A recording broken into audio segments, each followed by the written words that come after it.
Okay, hi, my name is Rich Zutenbach, and I'm doing a presentation for American Public University System. And this is going to be on the subject of improving nutritional or improving performance in semi-pro professional hockey players that are males. And this is going to be improving performance through nutrition. Um, so, a couple of key things is although this nutritional advice is going to be put onto semi-professionals, just thought it was kind of important to point out some of the information that is out there about the male professional hockey environment. That way, there's a better picture of what these athletes need in order to keep up with their nutritional needs. It seems that there's a high standard for players, especially or for male hockey players in today's environment, to be both fast and also large. So being having a higher body weight. I think in the 1950s, I believe I read that hockey players were weighed a lot less, like around maybe 170, and now hockey professional players are about, on average, maybe about 200 pounds and even above that. Um, it seems that the normal professional male hockey player is around about 200 pounds, but from the website on Exploratorium, it did mention that some of the elite hockey players do get up to about 230 pounds, and they would also be much taller as well, like about 6 feet, maybe 5 inches, somewhere around there. Um, so, one of the interesting things about male professional hockey players is that how extensive, whenever they're practicing or they're doing hockey games, they can lose a lot of sweat during these sports events. So they can lose anywhere from 5 to 8 pounds just from a normal hockey game match. Um, Also, the I don't think he still is, but the strength and conditioning coach from the Sharks team, Steve Millard, he mentioned that his players could lose anywhere from 6 to 7 pounds during the season. Now, it didn't specify whether that was the full training season or if it was the game season or whatever the case may be. But even if we were to look at just the whole season as a whole, losing 6 to 7 pounds is it's somewhat significant. It is significant because if they're trying to keep the weight and the whole aspect of the new environment within the hockey league is to stay higher in weight, then they can maintain this weight through nutrition. Um, and I think it's just hard for them to keep up with these nutritional needs just because how extensive their training and their workload is. So Steve Miller had also mentioned that, and the website also mentioned that this becomes a concern because not only are they losing fat mass, which is obviously what everyone would want to lose, everyone wants to lose fat mass, but they're also losing lean mass. So that could affect them as far as muscle endurance goes for their athletic performance. And this can also be corrected through nutritional dietary habits. So for this demonstration, I'm going to be using a male uh, semi-pro hockey player that's about 23 years old. He would be about 6 foot 2 inches and about 190 pounds.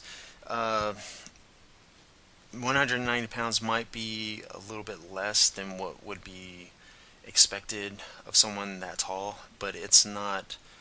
It's slightly lower, but it's also not it seems to be somewhat an average. But I also use the 190 pounds so that the BMI would fall into the normal range and not be above a BMI of 25, which would put him in the overweight category. Now, that wouldn't really matter, especially since, oh, well, it may not matter considering they're athletes, so having a BMI of 25 may not be significant because their body composition uh, should be different. They should be more muscular.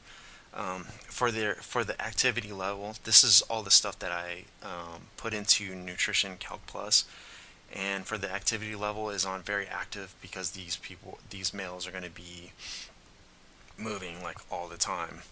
Um, Now for the change in weight, there's going to be no desire for change in weight. For these players, we want to make sure that a male semi-pro hockey player is always getting the energy requirements that they need, which Nutrition Calc Plus calculated that to about 3,971 calories. So just to make it easier, we're looking at around about 400 calories per day. And of course, there's going to be some error with that.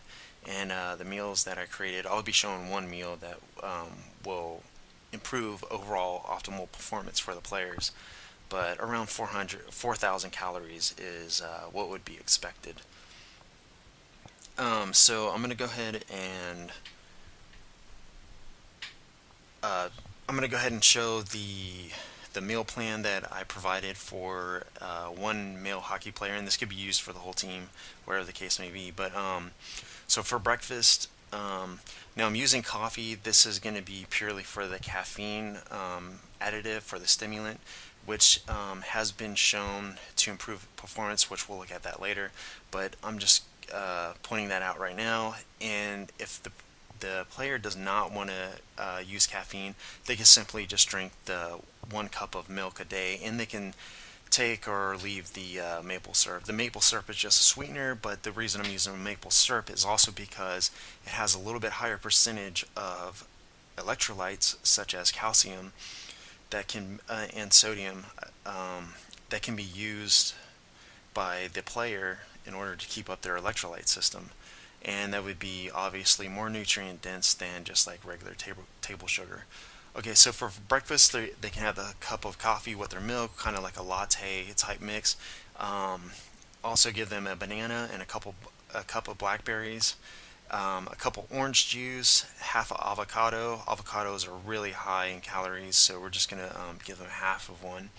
And then we're also gonna give them a fried egg burrito with shredded cheese, some salsa, and olive oil, and that's just adding all those together just to make it more tasty for the individual, so they're gonna enjoy eating it. And then just to make sure that we get in our grains for that meal, we're also going to put in 2 slices of wheat toast with some butter. Now for lunch, it's going to be just a peach yogurt turkey sandwich on honey oat bread with lettuce, tomato, and cheese on it, a cup of strawberries, baked potato chips, and then a bigger salad, or a kind of actually a side salad of romaine with cheddar cheese and olive oil. Now I'm putting the olive oil in each of the meals because that is going to increase their vitamin E load.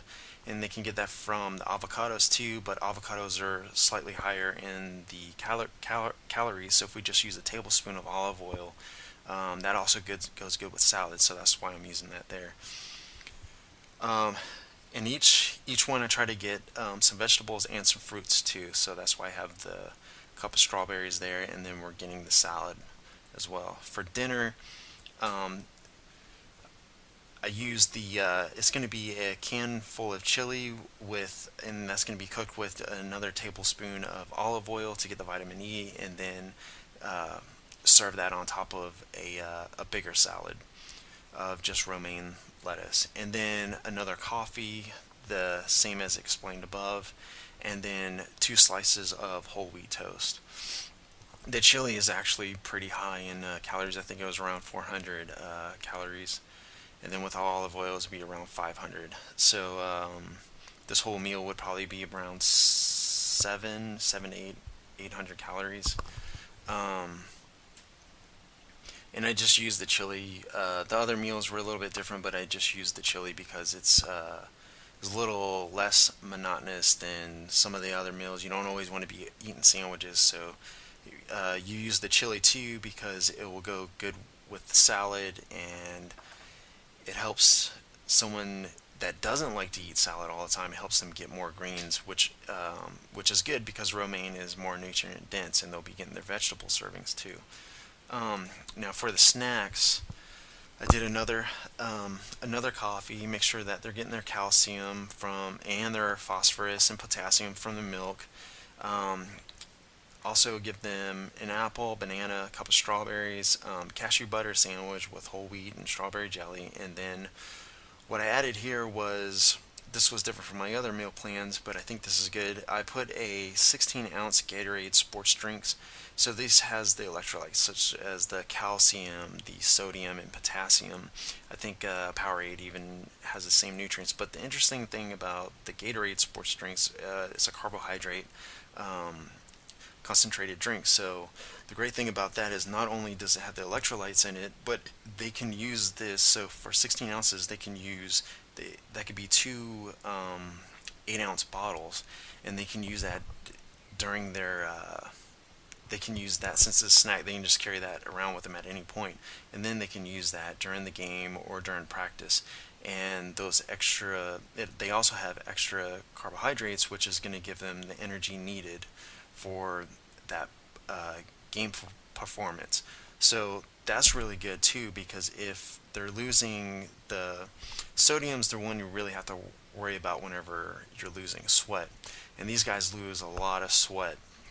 As we saw above, they can lose anywhere from 5 to 8 pounds in one game. So that's a lot of sweat they're losing. So having an electrolyte drink with a carbohydrate mixture is really good for these athletes. And the 8 liters of water, really we're given 4 liters for the game or the practice that they're about to be doing, and that's going to replace the sweat during those high performance activities. And also we're given about 4 liters of water just for normal body maintenance. But also, I think I calculated it, and the water that they're going to get from their food is almost about 70% anyway. So the having 8 liters of water is probably a little excessive, but they don't have to drink all 8 liters that day. Just whatever they feel is needed. Okay, so I'm going to go right into the factors of what can help influence an optimal performance state within semi-pro hockey player athletes that are males. So some factors are making sure that they get adequate amounts of calories and water, also getting their electrolytes that they needed for the day, make sure that they're maintaining body weight, not losing weight, and also not gaining too much weight. And then they have an adequate intake of carbohydrates for energy, and caffeine, which is going to be, for the individual, whether they want to take that or not to improve performance. So when we look at calories, we know that these guys need a lot of energy. In order to keep up with that energy, we mentioned before that they have to take in at least 400 calories. Now that was based on the weight, their age, and their height. So in order to maintain all that activity level, at least 4,000 calories. It's a lot of food, a lot of calories. So roughly for each meal, I try to calculate at least 1,000 calories, and that would include the breakfast, lunch, and dinner, and then snacks would also be about 1,000 calories per each meal.